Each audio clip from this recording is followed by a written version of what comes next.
Indigenous Peoples Day is recognized in communities around the country. The day holds even greater significance in Mankato because of a mass hanging of over 30 Dakota Native Americans in 1862. Organizers of an event today say that forgiveness and peace are the key to moving forward. Nikki Hallman reports.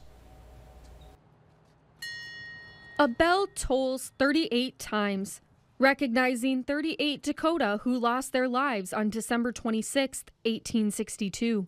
The Veterans for Peace organization led Mankato residents and others through Reconciliation Park for a remembrance ceremony. Veterans for Peace recognizes that we're on stolen land, and this was by heinous crime of stealing people's land. The organization, along with 80-year Mankato resident James Brown, say forgiveness is an important part of healing and moving forward.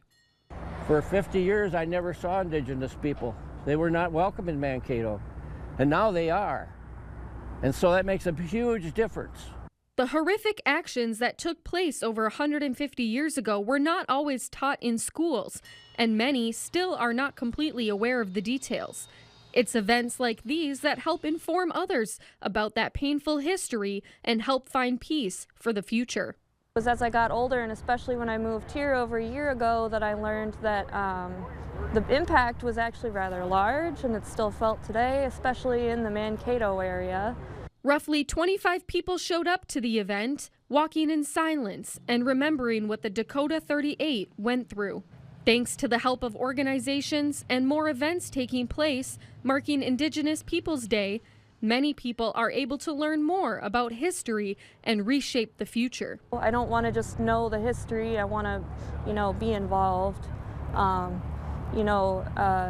As a settler descendant, it's something that I feel like is part of my duty.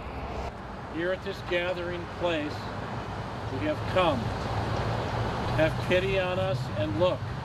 Make us live in friendship as a community. In Mankato, Nikki Hallman, KEYC News Now.